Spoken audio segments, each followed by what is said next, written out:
So let's talk. There is a genre we have not much talked about yet. So I'm just going to start with you, Gerald. What is your favorite? You know what? Not what's your favorite. What's the best video game genre? I think we're going to agree on this one. It's not going to be a surprise, I think. But, gonna have to go with sports games. Sports games. You son of a gun. No. I agree. I 100% agree.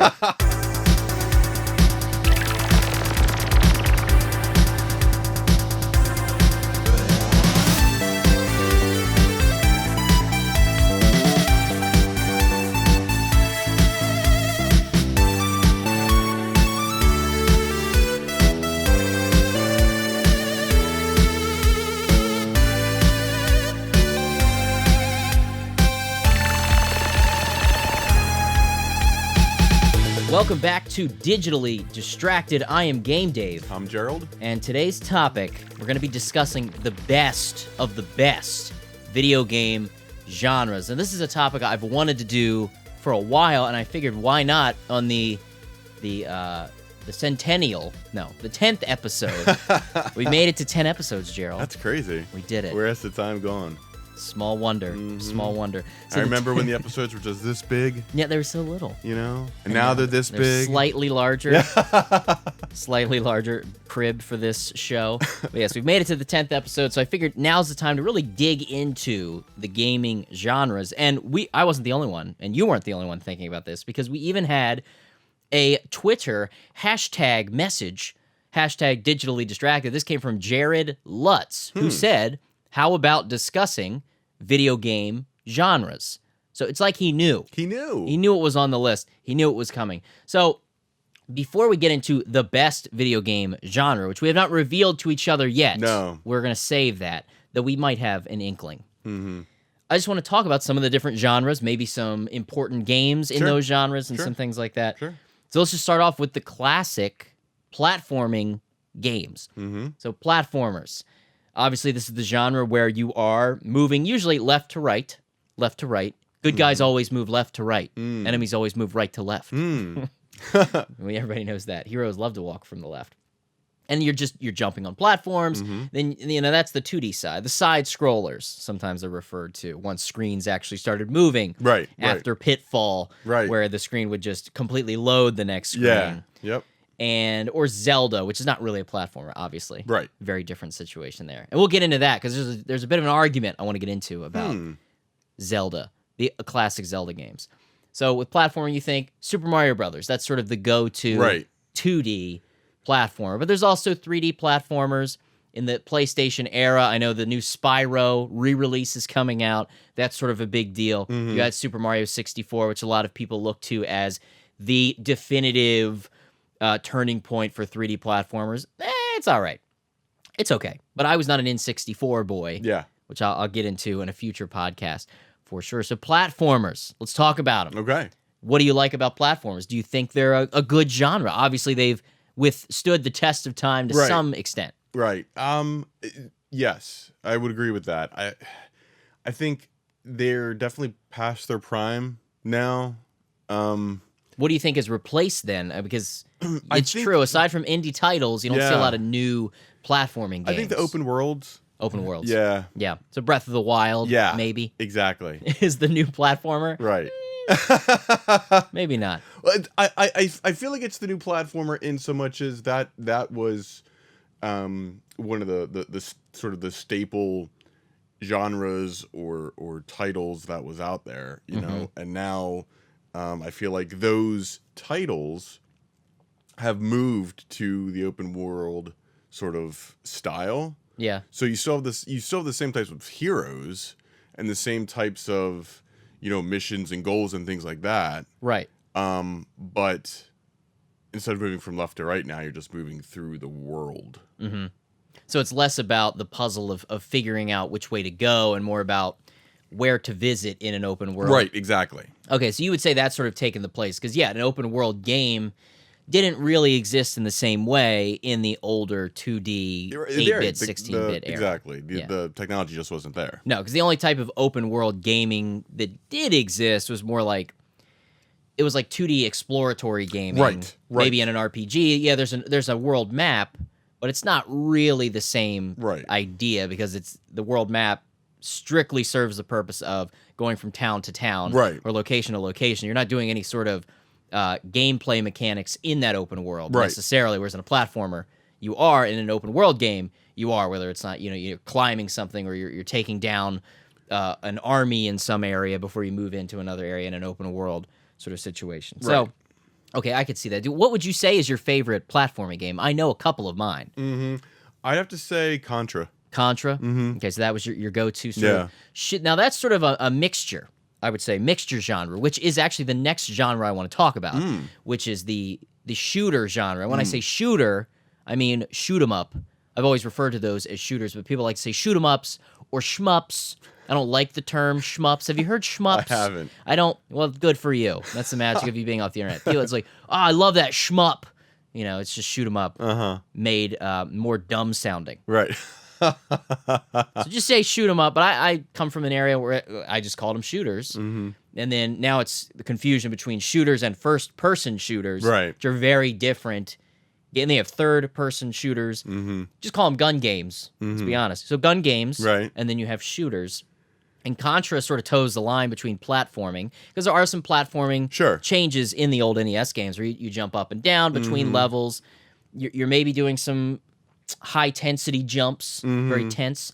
But for the most part, it's like a horizontal shooter. Right.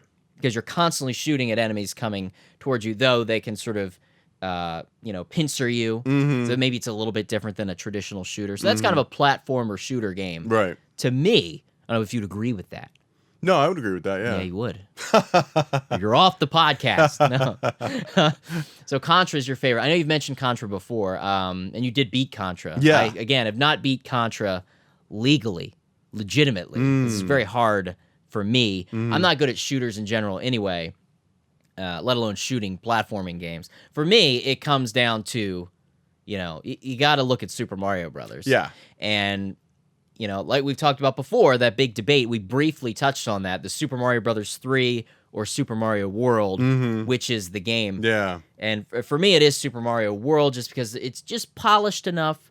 I like Dinosaur Land. I like the addition of Yoshi. Right. Which adds a lot more to the platforming because there's some moments, if you recall, where you're sitting on Yoshi, and to get to certain secrets, you can basically murder Yoshi. Yeah. Where if you drop Yoshi, you can hop just enough to get that extra little double jump. Yep. So that added a lot to it. I just loved the later stages, getting to Star Road, and you get the little baby Yoshis, and, filling them up so they grow into big Yoshis, and you had Yoshis that could shoot fireballs and fly. I just think the Yoshi aspect added so much to it. And when Super Mario World 2, Yoshi's Island came out, I mean, I fell in love with that game, too. It had such a different style, had this sort of storybook look to it, and that was a great platformer as well. But I think Super Mario World is it's an easier point of entry, I think, for people, young and old. Yes. And, to go back, I used to, getting into the behind the scenes of my life, I am a teacher, which we've talked about. Right. It's been a Q&A question before. And I teach elementary school, so younger kids, and I teach in the computer lab. So, I've got a room of computers that I have access to. And I was looking for sort of a behavior management tool to use in the classroom. I don't do this anymore, but I used to use emulators and ROMs. I remember this, yeah. As a sort of learning tool, as a behavioral control tool. Right. Where I would... was it like a reward? Yes. So the kids would come in and I would pick certain days. Like, all right, guys, so today, if you do a good job, I'm going to be looking for a couple students that at the end of class are going to get to play a couple games on the projector today from Mr. Thomas's computer. And that's a big deal if you're a kid. Yeah, I was nervous at first because they might have thought, oh, we're going to play. Kids still will be like, ooh, we get to play the Wii. Kids still think like the Wii is the game system, right?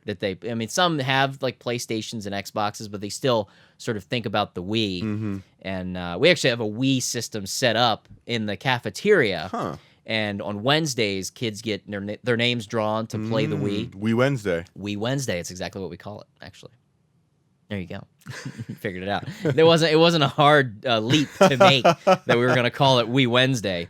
And in the class, I did Super Mario World. Because originally I had NES games set up.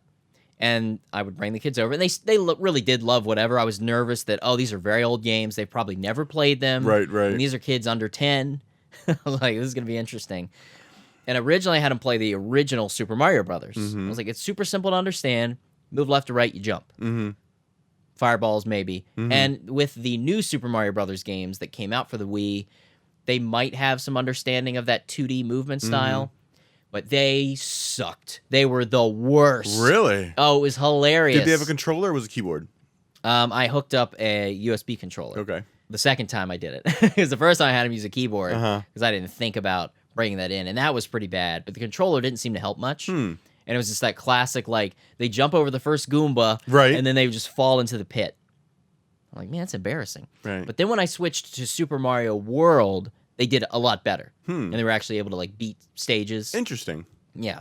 So Super Mario World really showed me, like, that is a great point of entry for somebody who's not played classic platformers. Right. And it's so iconic, it's recognizable. You just know, that's the mushroom, it's going to make me big. Right. Like, they've kept that concept so much in that genre, even though Super Mario has changed a lot, because now we have Super Mario Odyssey, which is really like Super Mario 64 2 in a way. It really is just like a polished version of that. And there have been some newer platforming games, like the new Super Mario Brothers games, which follow the traditional formula. And then they had Super Mario Run. Did you play that on cell phone? Surprising, no. Mr. Cell Phone didn't play that. I don't like the runner games. It was probably the best runner game. Okay.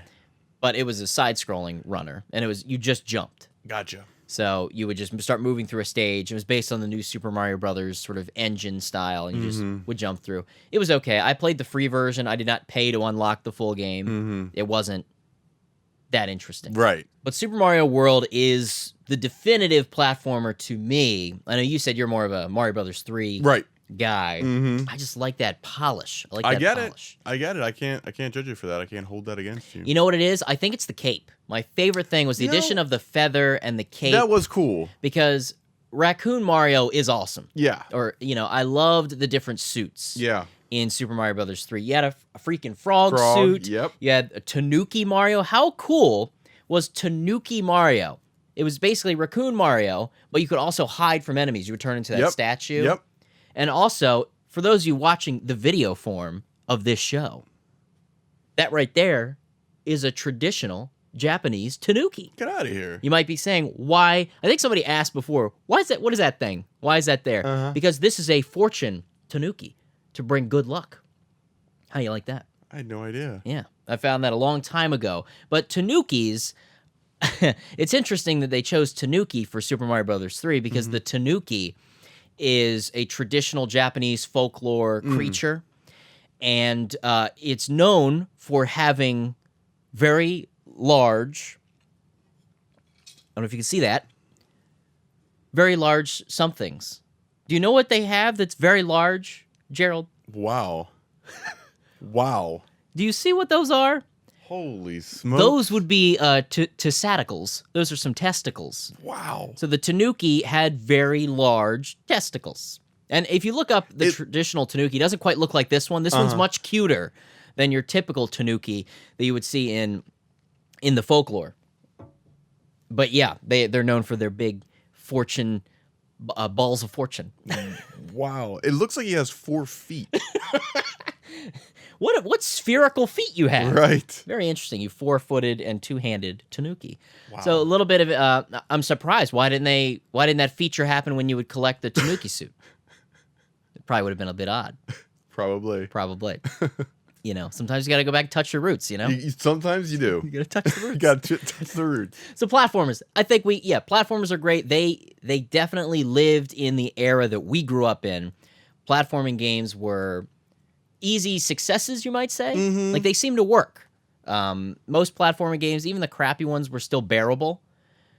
Super Mario Brothers really mastered that platforming style, obviously. And yeah, I would say aside from the indies, a lot of indie games continue that style. Yeah. Like Shovel Knight is a great example, but it's even done in a retro style. Yeah. There's actually there's a ton of platformers on the mobile stores. Yes. You know? Yeah, because they're a little more simplistic to create. I can't get on board with them. I can't. What about you got Meat Boy, Super Meat Boy? Yeah. That's more of like a masochism sort of platformer. Yeah. Where it's just you're constantly repeating. I like Super Meat Boy. It's pretty fun, but it's frustrating. One of those frustrating games. So let's get into shooters. We talked about Contra a little bit. Now, to me, shooters, shoot 'em ups. We're talking about the shoot 'em ups, the shmups, for you people who like to say shmups. It's one of my least favorite genres. I've mentioned that on the show before because I'm not very good at them. And there's different levels of shoot 'em ups. You have your traditional shoot 'em ups like you've got Galaga. You've got, R-Type. Is another classic. For me, I just never got into them. Did you like the shooters, that genre? You're just spaceship. You're either going 1942.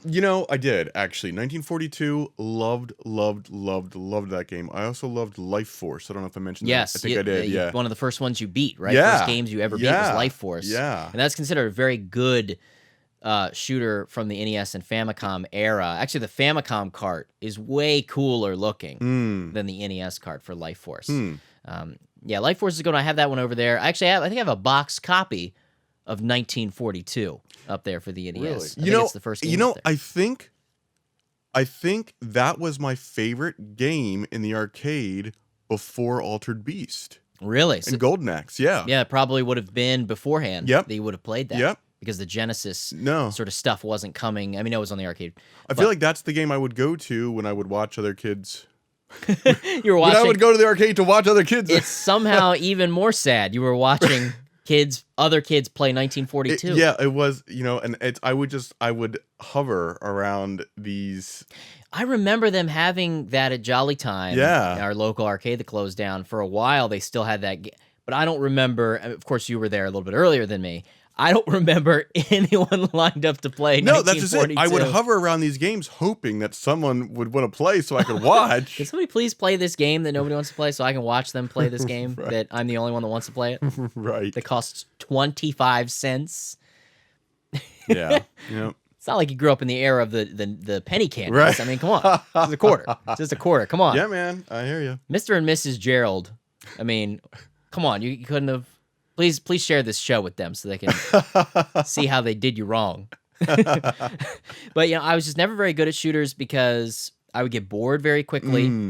I wouldn't be able to get very far. So the frustration level was so high that I was like, oh, screw this. It's the same thing. I'm just shooting things flying at me. Yeah. At least with the old school shooters. There's some new ones like Darius Burst is like insane to play the arcade version of Darius. I actually got a chance to play that at, I believe it might have been Too Many Games, not this year, but last year. A group of buddies and myself got together and we played, or it might have been even MagFest. I'm not sure, but we got into it's sort of a sit-down cabinet for Darius Burst. I think it's a 4-player, and that was awesome. I mean, I still was the worst player, but it was awesome. Somebody's got to be the worst. And then in Japan, what I do, I like shoot 'em ups. Now, this is sort of a subgenre of shoot 'em ups. I don't know if I've heard of this before. Yeah, shoot 'em ups. Well, that means you haven't watched my episode of Game Dave, where I review a shoot 'em up.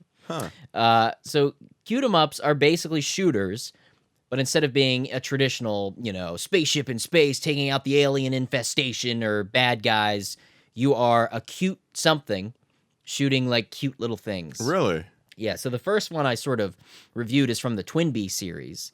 And you're this cute little ship with little boxing gloves and just shooting little, like, candies and sweets and stuff. It's still very insane. Uh-huh. But it's cute. Right. But there's a lot of other ones, like Parodius is another series that's known for, I would say, is more of a cute 'em up, but just ridiculous, weird, sort of fanciful creatures that you fight. And it's not really, an intense story or anything. It's just there to be silly and fun. Shoot 'em ups I like, and they're usually a little bit easier. Parodius can get intense if you get into the later Parodius games. But then in Japan, there's this sort of other subgenre called bullet hell shooters, where it's not even so much that you're just trying to shoot down the enemies.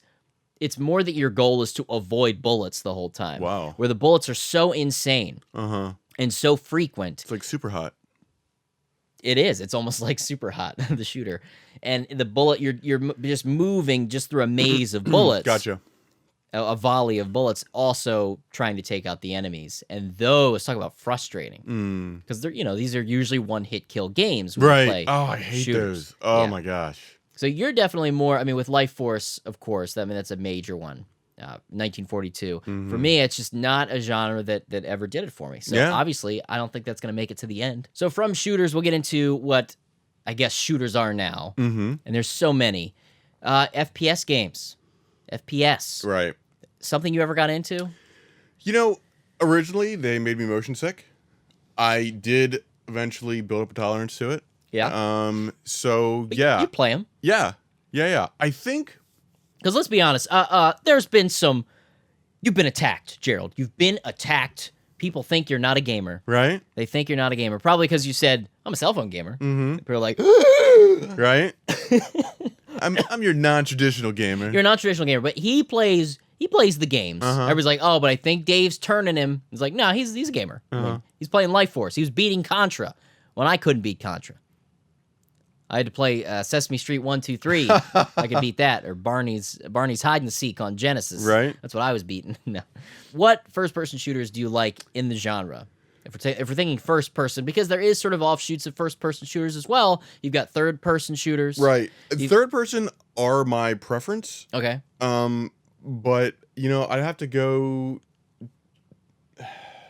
back to Reality. Oh, there goes Gravity. Right.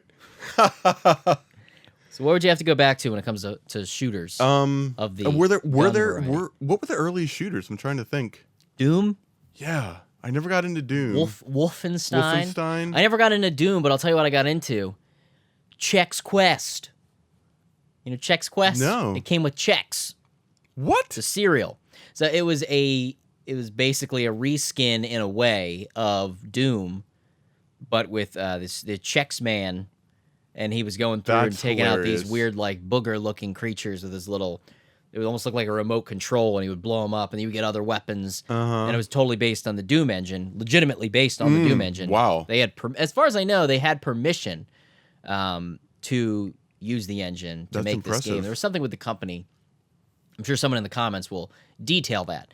But there is some sort of reason why they got true license permission to reskin Doom and do this sort of Chex Quest thing. And the disc would be included in special boxes of Chex. Yep. And I, installed the game, and my brother and I played that all the time, Chex Quest. Yeah. I think there was a sequel to Chex Quest. Either there was a sequel or there's a fan-made sequel. I know there is a fan-made game, but I don't know if there's a Chex Quest 2. That'd be pretty amazing. Yeah, so that was probably my first. Though, you know what? Duke Nukem. Duke Nukem 3D. That might have been my first. Duke Nukem 3D, I think, was one of my first legitimate shooter games of that first-person style, building off Doom and Wolfenstein. I know my first, first-person hack and slash was Hex. Okay. On the computer, on the PC, which at the time was just mind-blowing. And he's not a gamer. Yeah. I don't even know what game he's talking about. Yeah. What is Hex? It's like basically Skyrim, but way, way, way before the time. So it is, because in a way, that's something that always gets to me. I'm glad you brought that up, because I wouldn't have recalled that. Skyrim, sometimes, and games of that ilk, Western RPGs is what you would really say. What RPGs instead of JRPGs. Right. They almost feel to me like first-person shooter games. I can see that. Is Skyrim not just Call of Duty that doesn't have matches and missions? Isn't it just Call of Duty with, instead of a gun, you cast a spell, or instead of a knife you use a sword. It's the same look. It's the same control scheme. It's just it's ongoing in an open world. Right. And it's medieval fantasy. Listen, you're not going to get any argument from me. Some people would say it's an RPG, and I'd say it's an RPG in the sense that there's a skill tree, right? Skyrim is based on skill trees and leveling up. But even Call of Duty games have had leveling up systems for the longest time, where you sort of go from like these veterans classes, and they've sort of implemented gun classes. Like he's a sniper class, and you know he's really good with these types of weapons, or you know you increase your skill at holding the sniper rifle steady. It's kind of I'm just saying, which might be why I have not been as intrigued by that gameplay style, like the Elder Scrolls in general, and Skyrim have never been games that engaged me in a way that I had to go back. And I think it is that one, you're not really seeing your character much. You can play in third person though, I believe. You can switch to third person for games like Skyrim, but most people play in first person view, and you have your hands up and it's the same look. Yeah, I mean, even though I prefer the third person view. I play first person just because it's probably easier to hit your targets. Yeah, and it is more immersive that way, and you know it is fun to be immersed in that Skyrim. Bow and arrow is the sniper rifle of Skyrim. Yeah. So you heard it here. Skyrim is Call of Duty, and I hate Call of Duty. No offense to Call of Duty. Now I don't buy those games. I don't have any of those games. I enjoy them for a time, but it is the same thing over and over again. And you could say that about certain JRPGs as well, but to me, it's the story that keeps that going. See, you know, that's what I dislike most about Call of Duty and those types of shooters is it's mostly PvP, and I like story. I like a campaign. Yeah, and that's why I like Halo. Yeah, exactly. And people are like, oh, it's too arcadey. You're jumping up really high. It's too spacey. I like simulation shooters. I'm like, Call of Duty even is still not that much simulation. I mean, these ridiculous no-scope sniper actions that are happening and becoming video compilations on the web of ridiculous things that you'd probably never pull off in real life. But yeah. But I want that story. Give me that sweet, sweet story. Yeah, because you could only do so many reconnaissance missions, and we got to infiltrate this terrorist organization. I mean, and then they tried to do, they had Modern Warfare, which did well. That was the one I probably liked the most. Yeah, I would agree with that. And then they did, what was it? Advanced Warfare, which was a futuristic Call of Duty, and it was, people hated it. At least the hardcore fans hated it because you're like jumping really high. You have like mech suits, like these exoskeletons. So they did something different to appeal to maybe some, spice it up. Man, maybe I'll like that. Maybe. And people didn't like it. So what they do, they went back to what's the most recent one went back to like World War II or World War I? I think. I'm a sucker for an exo suit, you know? Did you try I did play some Destiny. Really? Friend of the show, Renee Klain, was nice enough Renee Klain, RK! Hey!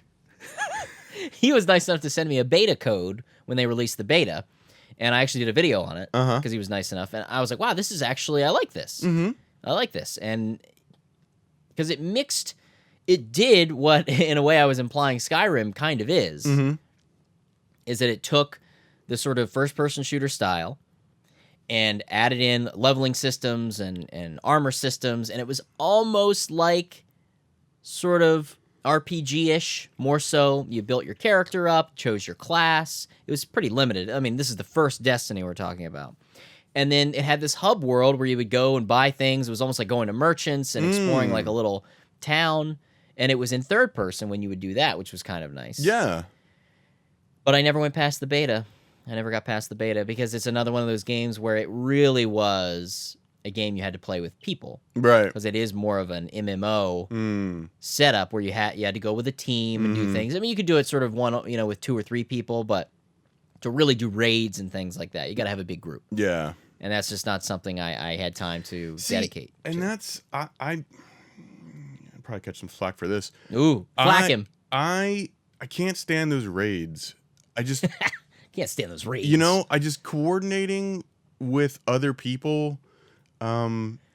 What Gerald's trying to say is he hates people and talking to them. Right. No, I'm just kidding. Right. Yeah, no, that is a big deal. And unless all of your close friends Yes. are all playing the same game, Yes. and you can get them all in the same, you have to either find these people you don't know Mm-hmm.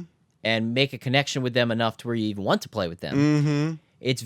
It's difficult. Which is possible. One of my best buddies, he's got, man, really good friends. He seems to be quite good as a at lot doing of people that. do. Yeah, as a lot of people do. You get these communities online. Yeah. Never met them, but they've been in guilds. I think these are the same like guildmates since like Knights of the Old Republic. Whew. Yeah. That is that seems like it's not an old game, but that's been around a long time. Yeah. That's where he met him, and they've moved from game to game, and They stayed in that group. yeah. I've seen that happen with people who played WoW for a while, and then a lot of the WoW groups moved to League of Legends. Right. And that's what Jerome did. He was involved in very huge guilds in WoW, like some of the top 10 guilds he was involved in. Yeah. And then he moved to League of Legends, Dota, and all that stuff. He was a big StarCraft player as well. Okay. When they sort Man, of released the new StarCraft. StarCraft. Oh, Yeah. soft spot in the heart for StarCraft. Yeah, big fan. Yes. Big fan. Big fan. He's a big fan, guys. Mm-hmm. He's a big fan. What about Civilization, though?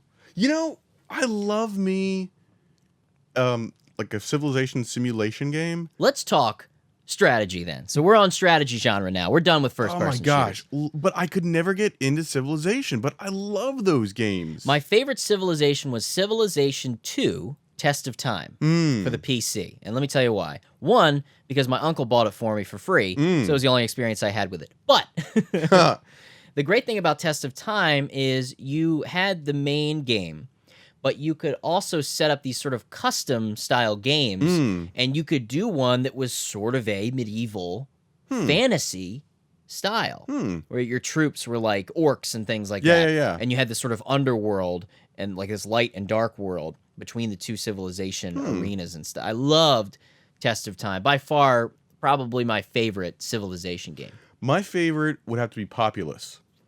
Populous. Now that was such a popular game. Populous. That it was ported to like it's on the Super Nintendo. Man, what a great game. So strategy and simulation sort of ride a line.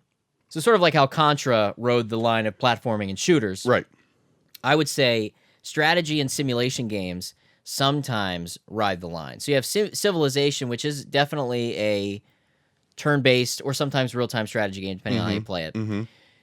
But there's also aspects of simulation. So then you have games like theme park games or like roller coaster tycoon games, or even you get into SimCity, where that is sort of a strategy game. It's also a simulation game because there is a lot of strategy involved in Civilization. But I think most people, when they think strategy, turn-based strategy games, they really think about you're building up an empire, right? Sort of these empire building strategy games, right? To take out another group's empire, right? Though you can also play, I always played against AI. Obviously, I wasn't playing online, right, against other people and trying to either. I guess that's what's kind of cool about Civilization games or those types of strategy games and world building, empire building games is there's multiple win conditions. Yes. There's that idea of win condition. It's not kill everybody else. Right. Whereas StarCraft 2 is really defeat all the other groups. Right. Civilization, you can do that and become the only, basically monopolize the world right. with your country or region. Or you can be the first to reach space. Right. Sort of that was like kind of the main win condition for the longest time of Civilization was be the first ones to research space exploration and get a rocket successfully sent into space, and you just win. Or there might be win conditions like to create all of the wonders of the world, like all the 7 wonders of the world, things like that, which is kind of interesting. So I guess the Sims and SimCity, I guess those do kind of have their own simulation genre. I guess that's what you would say. Yeah. Simulation. Then you have from that life simulation games with things like you could say The Sims or Animal Crossing, Second Life, which I don't know anything about Second Life other than what the idea of Second Life is. I never tried it or played it or had any interest in that. Yeah, everything I know about Second Life I learned from The Office. I know, right? So whatever Dwight and Jim did, right? That's what we know about Second Life. So a lot of times you'll think, when I think of strategy, games, I go to tactics games. And I don't know if tactics is tactics a genre? The term tactics? Tactical games? Unofficially. So because I would include it as a genre. the umbrella, because the umbrella would be strategy, right? Right. And because, I come back to games like Final Fantasy Tactics, Man, I love a tactics game. or Suikoden Tactics. Some of my favorites, like I'd much rather play a turn-based tactical RPG than Civilization, because Civilization is such a broader scope of world, and then I'd rather have 8 to 10 units and do smaller sort of internal things, because then you can have a story. Civilization. There is no, I'm sorry, that's not a story game. No. That is not a game that is driven by any story. No. It's it's strictly focused on the gameplay and the building up of your region. Right. Whereas a tactics RPG is. So Final Fantasy Tactics, of course, one that I'm forgetting. It's on the tip. Ooh, just the tip. Tip of the tongue. Just the tip. Oh, what is it? Advance Wars. Advance Wars. Come on. Where's the Advance Wars games? We need more Advance Wars games. Which, for those of you who don't know, started on the Famicom as Famicom Wars. I did not know that. I like that. But again, turn-based, tactical, you have units. Now, even that one's a little bit more broad than, say, Final Fantasy Tactics, because Final Fantasy Tactics follows a main character, and you get party members, and you can hire units to help your party, but you're still limited to how many people you take. I don't know if it's 6 or 8 units you have with you when you go into battle. But Advance Wars is more about sort of nameless units of people. Like, so you have like a bunch of these type troops. You have a bunch of tank troops, and you go through and do these different missions on a map. But yeah, I'm going to agree. That's a genre. I would say tactics games are a genre. Yeah. Strategy tactics. Yeah. And then, sort of sub-genres of that, like tactics RPGs. That's the problem with games compared to movies. Movies, it's a lot easier to define genres. Gosh, absolutely. Because you have comedies, dramas, action sort of movies, art house movies or whatever, noir films. But then the subgenres are so much easier, because a subgenre is really just a couple of genres combined. Right. So you have dramedies, just comedy dramas, an action comedy, a horror comedy, horror movies. Like, it's so much easier to define. And games, they ride the line so many times. Usually it's good games. Really good games ride the line between many genres. An open world RPG is really riding the line between a lot of different things. Right.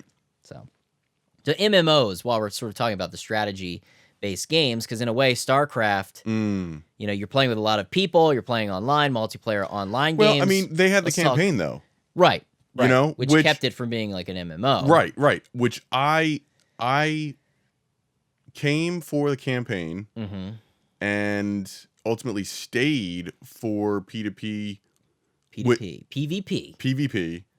with one of my good friends in college, actually, at the time. That's when we would do the landline, LAN it. Yeah, we would LAN it. So is that one of the few multiplayer games that you maintain? Because I know we've talked about that before. You don't really like to play a lot of multiplayer online games. Yeah. But that was one that got you. Yeah, got absolutely. Did you play with people you didn't know, or against people you didn't know? No. You know what? That's a lie. You're a liar. In the early days, I did. Okay. In the early days, I did. And I had some success, but ultimately it didn't carry me through. I didn't stick around. Just got old. Now, were there any, of course, I've had some massive multiplayer online experiences, mostly with World of Warcraft. Destiny, you could say, is an MMO shooter, I guess. MMO FPS. A little bit of experience there playing with people, at least the people that were in the beta at the time, which was still a good crowd. There were a lot of people in the beta for that. Final Fantasy XI is probably the game that I regret the most as not playing. I should have taken my interest in World of Warcraft and switched it over to Final Fantasy XI. That's what I should have done, just because it's a world that I care about. It's a main entry in the series, and I have no experience with Final Fantasy XI, and that's kind of sucks. And I assume it's still around. I feel like a lot of people skipped over 11. Yeah. Because it was such a, I mean, Square was like, we're gonna go totally another direction here. They did, And they kind of messed themselves up they, there. I feel like they should have taken like a half step instead of taking like the giant leap that they took. Yeah, maybe have an RPG that you could have certain interactions with people online. Yeah. But not make it a requirement. Yeah. Necessarily. And people have said there is ways to play Final Fantasy 11 on your own, but I mean, to really experience that game, you have to have a group, a guild or whatever. Yeah, that's something I'm curious about. And then, 12 came out, went back to the old school, and a lot of people love 12. 13 happened.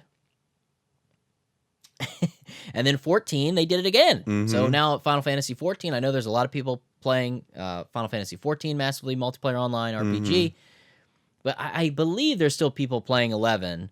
I wonder how dead the worlds are and the servers are in FF11. What a weird thing that would be, like, now suddenly decide to go all in on Final Fantasy 11. Yeah, that'd be funny. Hey guys, for the next 6 months, I will be Twitch streaming my Final Fantasy 11 blind playthrough the first time. Right. Oh, that would be a mess. MMOs, never really something, because MMOs to me felt like a job because of all the prep that had to go into playing it well. Yes. I couldn't at any moment be like, I'm gonna play some of this MMO. Yeah. Right? I just feel like playing it right now. Yeah.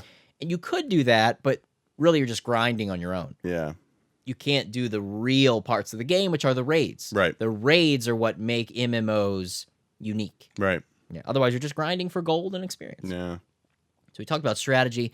Another major genre is the puzzle games.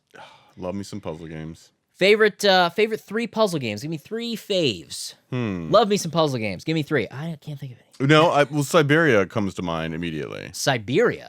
Explain to the folks at home Siberia. I mean, it's just kind of one of these like missed games where you're trying to figure out what's going on and you're going through the different scenes. All right, hold the cellular telephone. Okay. So you're talking now. I would not classify that as puzzle. Really? I would say that is a point-and-click adventure with puzzle elements. Oh, so wow. You're taking that genre building. Wow. Because to me, I would not put Myst and Tetris in the same category. Interesting. I can see that. I can see that. Because to me, I'm thinking like generic puzzle games, Tetris, Dr. Mario. Those are the games. Puyo Puyo. But you went right to the point and click. I would say those are still Myst, and there's a Haunted Mansion game on I believe the Sega Saturn or Sega CD. I don't remember what that one is called exactly. I have it somewhere over there. Those are just the evolution, kind of like we talked about the evolution of platforms. Yeah. To me, those are the evolution of the old point and click adventures. I can see that. The Lucas. Yeah. Monkey Island sort of point and click adventures. Yeah, Sierra games. To me, I would say it's just an advanced version. No, I can see that. In retrospect, I can see that. I haven't thought about Dr. Mario in years. That was probably my favorite. Yeah, that's a good game. Yeah, Dr. Mario was one of my favorite puzzlers because it was a little bit different. Because most of them, Bejeweled and all those, when you have the matching puzzlers, it just match 3 or 4 colors in a row, they disappear. Whereas Dr. Mario took that concept of color matching and then added these additional things that you're also killing. Yeah, that was pretty cool. So you're killing the viruses while also matching colors. Now, I will say this. I was a huge fan of mobile games, Marvel Puzzle Quest. For quite a while. I played that. How did that play? What was the so puzzle it concept? was like a match 3. Match 3 what? Heroes' faces? Like, what did you? No. It was just like powers, colors. Okay. So general sort of shape. Yeah. And then you would accumulate the different colors in order to activate certain superpowers. So it was sort of a versus puzzle. Yeah. Where you were fighting something while. Yeah. And your actions to build those powers were based on the puzzles. Right. So really, sort of like Puzzle Fighter. Yes. Yeah. Loved that. Actually, I want more. Man, I am really in need of a good match 3 game similar to that.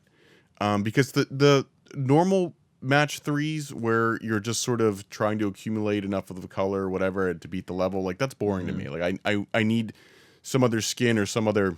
So you need a goal beyond... So Tetris would not be a favorite because to you, Tetris, it is a game that goes on infinitely.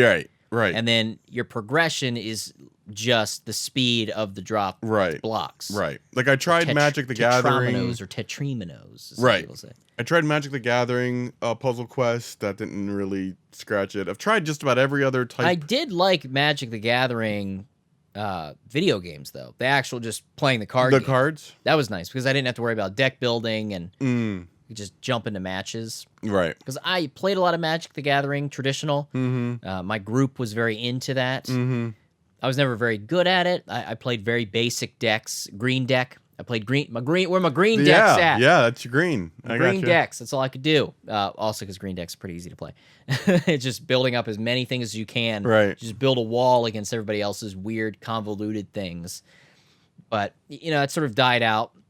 You get older. You're not meeting up with your buddies twice a week and playing a card game. Yeah. So I can see why the, you know, video game versions and online versions of traditional card games happen. I mean, you've done it with cell phone games, sort of playing card pack games and man, playing those cards. Games. Love those card games. But back with the puzzlers, yeah, no, I can see the repetitive nature of them does get old very quickly. I recently did a stream where I played Puyo Puyo Tetris. And I was like, oh, I love Tetris. And I'm playing, and I was like, oh, this is okay. Yeah. It's just the same thing over and over again. Same thing. But I have this issue where I like and don't like the continuing infinite, like, go until you fail, go until you fill the screen. But I also don't like, I mean, I like and don't like that, but I don't like and don't like the other version, which is some blocks are already in place.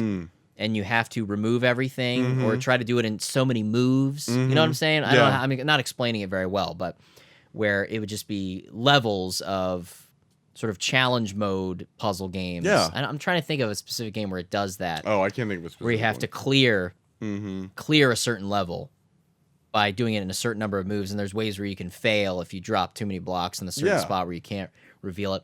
I don't know. I'm losing a little bit, but puzzlers are not. I don't go out of my way to pick up puzzle games. I don't like games really like Bejeweled and the Candy Crush phase that was huge. Those kinds of games just don't really appeal to me. I like the classics. I like Tetris. I like Dr. Mario. Puyo Puyo Tetris is fine. Puyo Puyo is more of a color matching game. Right. But it's not something that I've invested a lot of time into when it comes puzzle games. You have? So Oh, puzzle yeah. games are a big deal. I love them. You love them? Yeah, love me some match 3. Yeah, absolutely. It's a match 3. Into the match 3s. Columns. Were you a big Columns fan? Because that always feels like a very Genesis-y game. I feel like I could have been into that. Because Columns is match 3, I believe, right? Well, remember, I didn't have the Genesis. That's true. You liked the idea of the Genesis. Yeah, I would go to my buddies to play. Like, that was my favorite system. Yeah. So, yeah, I would have been all over that. So, last genre I want to talk about, because this is going to be probably our longest episode ever, because there's a lot to talk about. Yeah, we haven't even done a game break yet. It's coming. For our day, it's our 10th episode special. Hey! So it's got to be long, right? It's got to be long, ladies, men. No, VR experiences. Yes, virtual reality. I was trying to figure this out as I was prepping for the episode. Is virtual reality a genre? Or is it a format? I don't know. I would shooting from the hip. Boo! First person shooter style, your favorite genre. Boo! I'm gonna say it's a format. Okay, it's a format.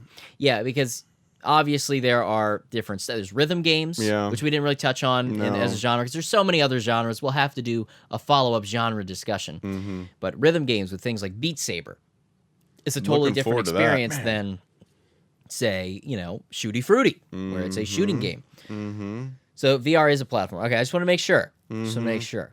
If that was the case. Yeah, because there's different types of games within that format. You know, you've got like the first person shooters, you've got the puzzlers, or at least the point. Yeah, they've got Tetris Effect, I think it's called. Tetris Effect is coming out for VR. That'd be pretty cool.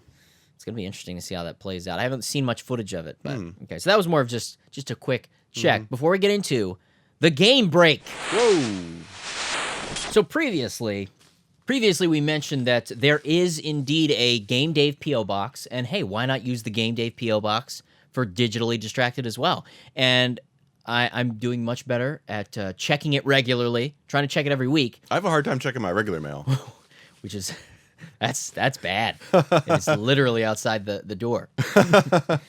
So if you want to send something into the show, this is a great platform because I always worry that somebody sends something into the Game Dave channel in some way, and it might not be something that I would do a video on. And it's not like I have a series of unboxing videos on the channel. But wait, Digitally Distracted, it's a perfect place. So if you guys send something in, if we have mail, we'll open it during the game break. Yeah. So today's game break, we've got our very first piece of fan mail. So it's mail time, Gerald. This is from Bob Chamberlain. Bob. Thank you, Bob. Chamberlain. I have not opened this previously, so let's hope it's video friendly. It just comes out, it's all pixelated. It just immediately cuts. So we've got, oh my, what is happening here? It's very soft. I thought it was maybe a t-shirt or something. The mic's in the way, I can't. Oh, wow. I don't know what we've got here, but let's take a look at the letter. Okay? You ready? I'm ready. Okay, we got a nice little note here. Look at from that. Bob. Hey Dave, I got these Zelda maps from a banner flag printing company that was hired to make them to promote the Wii U update of Twilight Princess. The order was canceled after they were printed, and I ended up with several thousand of them. Seriously? Not sure if they were ordered by Nintendo or GameStop, but I can't find a record of any making it out to the public. Wow. I've sold some on Etsy, but mostly I've given them to guys at my local retro shops to keep or hand out to customers. Well, if you have thousands, I guess, that's how that goes. Anyway, thought you might like a few. Feel free to give them to anyone who wants one or use them as a giveaway on your channel. Thanks for all the entertainment, and I look forward to seeing your channel grow and flourish. Bob. Thanks, Bob. Oh my goodness. So these are like legit, I guess, licensed maps then. Yeah, let's for Twilight Princess. So let's unfold those. He sent a whole stack of them. Holy smokes. So they're all the same, but I mean if he has thousands, yeah. Really you're welcome, Bob. Yeah. We're doing you a favor. Look at that. So this is what they look like. Man, those are nice. Let's you want to hold that up there? Yeah. Look at that. Very cool. Those of you watching the video version, you can see this. It's the map from The Legend of Zelda Twilight Princess on this nice sort of flag banner print. How cool is that? Yeah, we might have to figure out, maybe do a little giveaway down the... I mean, if that's what Bobby wants, if that's what Robert Chamberlain wants, we might have to give a couple of these away. Yeah. Sounds good. I'll make sure Gerald will take one home and hang it up in his bedroom. That's right. And I'll hang one up in my bathroom. Because I spent a lot of time in the bathroom. That way I can really look at it. Well, thank you so much, Bob. What a fun little game break. Yeah. To mix it up. It's a good thing that was a short one because we're almost nearing an hour. Wow. And we're only halfway through. So we're going to go quick for our second half as we finish up. We're done with our game break. Let's get into the best game genre, because that is really what this is about. What is the best video game genre? We went through a few of them. There are so many other ones we haven't even gotten into. It's just talking about simulation games and puzzle games and tactics games and strategy. There's so much out there. I mean, there's even games where you do financial simulation. Right. I have one called Top Management. Wow. For the Famicom, or Super Famicom, I believe. And it is a fiscal management game for the Super Famicom, I believe. Wow. Classic, right? Yeah. So let's talk. There is a genre we have not much talked about yet. So I'm just going to start with you, Gerald. What is your favorite? You know what? Not what's your favorite. What's the best video game genre? I think we're going to agree on this one. It's not going to be a surprise, I think. But, gonna have to go with sports games. Sports games. You son of a gun. No. I agree. I 100% agree. FIFA for life. RPGs, come on. Yeah. Yeah, I figured that was the case. That's why I saved that for after the game break. I agree 100%. RPGs are the best game genre of all time. Yeah. Fight me. Fight me. Don't actually fight me, because usually RPG fans aren't great in fights. Don't hurt me. So RPGs are the best game genre. They're my favorite. Yeah. Why, Gerald? Why is this genre so good? I mean, it's obvious. Right. But why are RPGs the best You know- video games ever made? I'll talk to some of the reasons why I like them so much. Okay, You well, stop making it an opinion. This is a hard, This is fact. stone cold Steve Austin fact. Okay. But yeah, go ahead. Why do you think RPGs are the best? Story. Hands down story. Mhm. You know, I mean, tale as old as time. You know? Are you gonna break out into song? Disney will come for us. Tale as old as time. People have been telling stories since we would gather around the fire pit. As we kumbaya. You know? Huddled, or, you know, in our bear skins. Our bare skins. You know? Wink. It's before clothes, people. Yeah, just a good story, you know? Who doesn't love that? You know, but it's interactive. You get to be a part of the story. Yeah. You know? Now, some people will debate you on that. And They're wrong, but they can. They're wrong, but they'll try. And this is the thing that gets me with Zelda. Okay, there are people out there, because we're talking about genres. This is the platform I need to use. People will argue, I don't know who these people are, but they will argue that Weirdos. Zelda is an RPG. I think Zelda games, generally, the traditional Zelda games, are not really RPGs, that they are adventure games, which is a genre we didn't really discuss. I would say they are adventure games. I could see that. I don't think I would label Zelda as an RPG. It makes sense. Like, let's look at a more recent sort of game that I would... Do it. Uncharted. Okay. I would agree that that is an adventure game. It's not an RPG. I would say that's an action-adventure game. Yeah. Right. And here's where people try to, how could we say this in a nice way? Pervert what an RPG is. Yeah. They try to pervert it. Almost like I tried something it's which I kind of did a little bit with Skyrim there. We're saying that it wasn't really an RPG, but I have to say it is. Skyrim is an RPG. Elder Scrolls series is an RPG series. But you think about what RPG stands for, it's a very simple statement. Role-playing game. And you could easily distort that or translate that as, oh, it's any game where you are playing a role.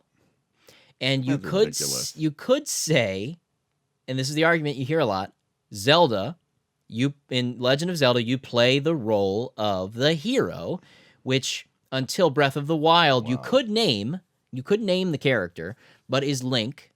You are playing the role of Link. That is a gross misrepresentation. Slippery slope. Oh my gosh. Because then disgusting. Any game, you've made any game now a role-playing game. Because perverse. Let's think about it. Super Mario Brothers. You are in the role of Mario. So is that a role-playing game? Or in my case, Luigi. So that's a role-playing game, right? Because you're in that role. Wow. Call of Duty, you're in the role of this soldier. That's a role-playing game now. No. It makes me sick. It makes him me sick. sick. RPG is not a literal statement for you play a role in a game. There are elements of RPGs, and I'm not saying that every RPG has to be a medieval fantasy. No. And I'm not saying every RPG has to be turn-based combat, though that's where we get those genre subgenres. JRPG, a Japanese role-playing game, is very different than a Western role-playing game. If you go all the way back to the early days, the Pool of Radiance days, the D&D PC game days, Eye of the Beholder days, they are still that sort of continuation of a Skyrim style. Yeah. Where you're walking, maybe, Eye of the Beholder is really a dungeon crawler, but it's first person. Even then, they were first person style with their 3D primitive graphics. You had a party. The monsters would show up in front of you. You would do attacks. You would click on them to attack them with your weapon. You would click on them to attack with your spell. You're not directly seeing it, maybe. No. Probably like Hex. Yeah. In a way. Yeah. And I'd say that's very much a Western RPG style. Right. The JRPG style, much more like Final Fantasy, the classic Final Fantasies, or even Earthbound is definitely a JRPG. Now, Earthbound is unique because Earthbound takes place in a modern-day setting. You're a boy with his buddies, and you're going around on this crazy quest with your sort of psychokinetic abilities and uncovering this story about the world. But traditionally, They are medieval fantasy, but I don't think the setting determines whether or not something is an RPG. Agreed. The complicated thing for sure, I'm curious to see in the comments. So I want a civil debate. I want to see a civil debate in the comments about, is the Legend of Zelda series an RPG? If it is, why? And which games fall into that category? Because the Legend of Zelda has gone through different styles. Yeah. The original Zelda game is much different than Zelda 2 on the NES. Very different games. Zelda 2 is more of a platformer in a way. And then you have, Link to the Past, which is the traditional formula. You've got Ocarina of Time and Majora's Mask, which are completely different styles of play. These 3D sort of, I would say, more adventure-style games. It's almost like Super Mario 64 in sort of control. Right. But with these sort of, Zelda elements to it. And then you get into something like Breath of the Wild, which is super open world. I just want to know, maybe we're crazy. Do you think Zelda is an RPG? You might. I don't. I think it's an action game. Action adventure. Yep. Right? Yep. That's what I would say as well. I would say it's more like an action adventure sort of open platformer. Yeah. And in a way, the classic Zelda and Link to the Past especially are more like puzzle-solving dungeon games. I think some of the confusion, too, is for the longest time, RPGs were just sort of fantasy games like you would think traditionally D&D. And I think that's where people do get in their head That's that where they get if I'm not slaying a dragon, it's not an RPG. That's not necessarily true. Or if I am slaying a dragon, like Zelda, It if has to be. if I have a sword and a shield, that's an RPG. Right. And that's not true. Exactly. That's not true at all. Exactly. Because there's on the Famicom, there's a game called Dragon Buster, which is, fighting dragons. You have a sword. But Dragon Buster is by no means a traditional RPG in any way. No. Yeah. But RPGs overall, regardless of all that argumentativeness, RPGs are the best genre. I agree. Story. But see, for me, I also love the aspects of turn-based combat. I love turn-based combat. Yeah. And I feel like for a JRPG, you kind of need an essence of turn-based combat for it to feel like a JRPG. I would agree with that. It's not required. There are plenty of JRPGs now that are more action RPGs. That's sort of where it's moved because the traditional style feels like you have to leave it behind. It was such a component for so long. Yeah. Yeah, and they forgot about it. But you know what? They got proven wrong thinking that was dead because Octopath Traveler is selling out. And that is a very traditional JRPG with turn-based combat, sprite-based combat, graphics. It's so good. It is so good. I played some again last night. Every Sunday night. It's fun to watch. Yeah, it's a great game. So RPGs, the best genre, not just because of the story. The gameplay elements, I love the turn-based combat. I love the strategy of thinking it. RPGs generally have this sort of class system at times. I love classes and job classes, especially in Final Fantasy V. Not every RPG has them. But when you play a JRPG, especially a traditional RPG, even if they don't outright define this is a mage or this is a wizard, the characters of your party have their skill set. Yes. You can tell when a character was implied to be a fighter. Yes. It's obvious. You can tell when this is definitely a character that uses magic spells or wizardry in some way. You can tell that this is a rogue-like thief character. And they may not outright say it. It may not be like, you just picked up Billy. He's a thief. He can steal from opponents. Right. But they definitely will define classes. And the JRPGs I love the most are the ones where you get to have the characters themselves and define and decide what class they grow in, which is what I always liked about Final Fantasy V and building up that party the way you wanted to build it up. Right. But yeah, RPGs just leave so much room for any kind of gameplay mechanic, really, because of the way you tell a story in RPG is so much different than the way you would tell a story in a platformer. Right. You can get so much deeper in the story with an RPG, which makes you care about the game more, which makes the game better. That's why RPGs are the best genre of all time. Fight me, don't fight me. Right. Bro. And broette. I feel like you have more of an opportunity to make decisions, which draws you into the game more. Yes. Accurate. 100%. And I want to stop there because we will eventually have to do a whole show about RPGs. Yeah. But this is sort of just a taste of, talking about the genres, some little taste. We might even do another genre episode in the future. We might have to do episodes where we take an episode and maybe to prep for it, we just go through like maybe a couple weeks and all right, we're going to play a couple of games in this genre and then we're going to do a show discussion. That's a good idea. Because I want to do, now that we've gotten through our first 10 episodes, we got our feet wet. Now's the time where we can sort of define, it's very soggy. I need to take these shoes and socks off. We need to go through and start doing some different things. And one of those, I'd like to do a game-based podcast sort of series in the future on Digitally Distracted, where Gerald and I, or maybe it's suggested by the viewers, here's a game, you and I play that game throughout, maybe for a couple weeks, and then we do a show about it. Yeah.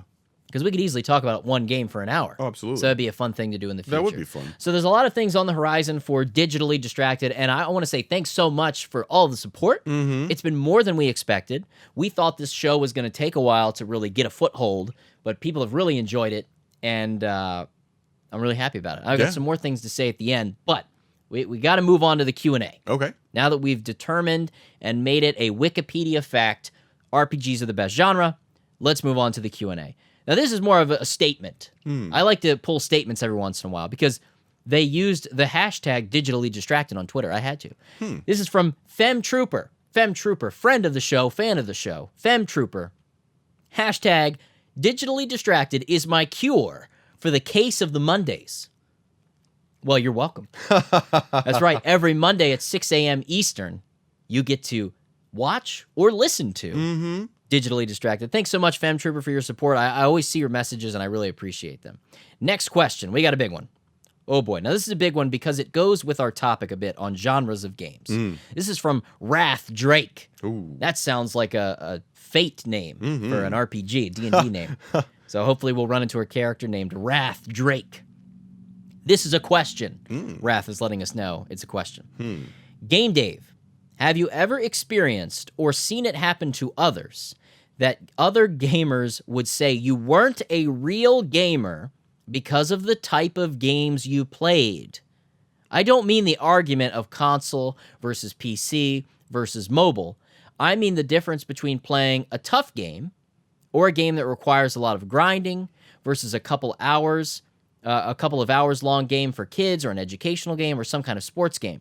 Whenever I buy a game like Moko Moko Friends for the 3DS, or when I'm caught playing a golf or soccer game, my friends are like, sigh, again? Why are you wasting your time and money on this sort of thing? Though they don't say a word when playing a tough or a long game. Have you ever experienced that where you've played a game that maybe you feel like, oh, really? That's the game you're going to play? I haven't. No? I haven't. You're a lucky man. Yeah. Lucky man. I've been on the other side of that, which I apologize for. With first-person shooters, I've been like that with my buddies. We're like, oh, you guys are playing Call of Duty again? Really? More shooting games? And it's hard to not do that with the newest thing. I know nowadays I don't see that because I'm like, you know what? If you love Call of Duty, great. Just don't ask me to play with you. Right. I'll watch you play it, maybe. I kind of come from a different angle where I wish I was into certain games and I'm not. Like, I wish I was into sports games. Yeah. Man. There's certain sport games I like. I'll tell you what, if I had to pick a sports genre of games that I do enjoy playing, it's hockey games. Hockey games are super fun to play. Even the original ice hockey on NES is a great game. Super fun game. But yeah, I've fallen into that slump before. I'm like, oh, those are the games you play. But I was young and dumb, and I apologize now in advance. But because now it's, if you play games, great. I mean, I hate on Gerald for his mobile gaming, but it's fine. He knows I don't mean it. But yeah, if you play games and you get enjoyment and excitement and entertainment out of whatever games you're playing, who cares? Right? If you play any amount of games, you're a gamer because you're playing a game. Agreed. If anything, I'm the exact opposite. I'm more of an encourager. For example, I have dated women who... So many women. I have dated women. Who play the Farmville games or the Bejeweled games. Or Bedazzled games, I guess. Wait, Bejeweled, yeah. Bedazzled, that was a movie starring Brendan Fraser. No, yeah, Bejeweled, Candy Crush. Right, exactly. And they'll say, this isn't a video game. You know And what? I say, no. It is a video game. You are a gamer. I'm not a gamer. So you're the reverse. No, you are a gamer. Oh, they're trying to get out of it. That's interesting. Because, I don't like video games. Video games are for, those types exactly. of people. No. You're a gamer. Yeah, I've thought about that before because I know in the earlier era of Facebook, when the farming sort of send this message to your friends thing sort of and I would say they weren't real games because of how irritated I was that I was getting requests from people. It's like, I don't want to play this game. Stop asking me to water your wheat. Right. I'm not on Facebook for your farming simulation. If I want a farming simulation, I'll go play Harvest Moon or Stardew Valley. Get out of my butt. My Facebook butt. My face butt. But you were like, no, it is a game. Yeah. You're a gamer. Ha. And then they broke up with you. Obviously, it didn't work out. Well, clearly it didn't work out. It's button heads against. You were a little too intense. Yeah. Butt heads. So, but no, yeah. We support you. You play whatever game you want. That's right. If you're playing on the 3DS, you're definitely a gamer. Oh, absolutely. Come on. Jeez. Next up, from Scruffzilla. How are you enjoying Octopath? Oh. Need you really answer that question? I love it. Come hang out every Sunday from 7 to 9 p.m. Eastern Standard Time or Daylight Time, whatever we're in right now. Eastern. We'll just say Eastern. And you can watch me enjoy it and gush over it. I'm going to play it a couple more Sundays, and then I'm going to move into some other things and just play it on my own, but it's a game I want to finish. I really enjoy it. It's fun to watch, too. Yeah, it's grindy. The boss, I will say this, the boss fights really drag. Last night, I reached... no spoilers, slight spoiler, but I went with the thief character into Ravis Manor, and I was hunting down this treasure in Ravis Manor, and the boss was the butler. I had to fight the butler. Oh, wow. And it's that classic sort of SNES era RPG thing where you're in a battle and you're the normal sprite from the game, right? But the actual sprite of the boss, like you see them, like, oh, we're gonna fight, and then you go into the fight screen and you're the same sprite, and it's like this giant butler guy, right? Because they just want to make it intimidating, I right? Guess. But that was a really fun battle, but it dragged on for a long time, and it's not that it was hard. It was just they had a lot of HP, and they weren't really doing much damage to me. But again, it's a grindy game. That's the only complaint people might have. But I like grinding, I like leveling, I like going through battles and things like that. So it's fine with me, and it's a good excuse to build up some gold, right? Or leaf. I believe the currency is leaf in Octopath, which I just realized. And it's hard to come by money in that game. It takes a while to build up money. Now, the next question is really the same thing from Tyler Edlin. I've seen him a lot in the comments. Thanks for your question, Tyler.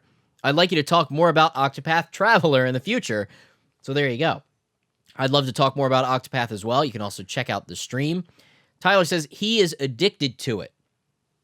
I'm starting to get addicted to it as well. It's hard for me to wait until Sunday to play, but luckily I'm so busy, I don't really have time to just play it casually, so it's good that I have the stream. It's a nice excuse to play Octopath Traveler. Now, Tyler also had a topic suggestion, but I'll save that for another episode. And now we have 2 more questions from Nathan Wiseman and Don Mays. They said, these talks are great. Do you have them on podcast? And is there a podcast I can listen to for Digitally Distracted? Yes. So as we close out the show today, let's confirm it. We've made it to 10 episodes. And Digitally Distracted is now officially an audio podcast. So if you want to hear us talk, or you want to download the podcast or the show in audio form so you can listen to it on your way to work or wherever, or you're horseback riding to work. Or at work. Or at work on your lunch break, or while you're working, it's fine. We're not going to tell. No. We're not going to tell. And they might be like, hey, are you listening to Digitally Distracted? And be like, oh, I'm sorry, am I fired? Like, no, I love that show. Let's listen to it together. Promotion. Look at that. Digitally Distracted We're making you the CEO. Makes you money. But you can find us everywhere, really. The main hub is Podbean. The links will be in the description to help you out. But you can search for Digitally Distracted on iTunes, Google Play Music. We're on there as well. Or I guess they call them Apple Podcasts now, by the way. So iTunes or Apple Podcasts, Google Play. We are also on Stitcher. We are also on Spotify. And then a bunch of other just random podcast platforms. So if you use some obscure platform, try it. Search Digitally Distracted, and I bet it will show up. And the audio versions will come out shortly after the video versions of the show. So there you go. Mm-hmm. And the best thing you can do to help out the audio version of the podcast is rate the podcast on your platform of choice. Give us that 5-star rating. Boom. Because that will help. I'm not telling you have to give us 5 stars, but give us 5 stars, please. A 1-star rating, guess what? Won't help us as much. No. In case you didn't realize that. And if you have a question for the show or a topic to suggest, you can use the hashtag #DigitallyDistracted on Twitter, just like FemTrooper did. How about that? Fantastic. Connections. You can also join the Discord. We got a Discord. We also have a Patreon page where you can support the show. And of course, you can just leave your comments on this episode if you're watching the video on YouTube. Man, so many options. I know. I'm Game Dave. I'm Gerald. Thank you so much for getting digitally distracted with us.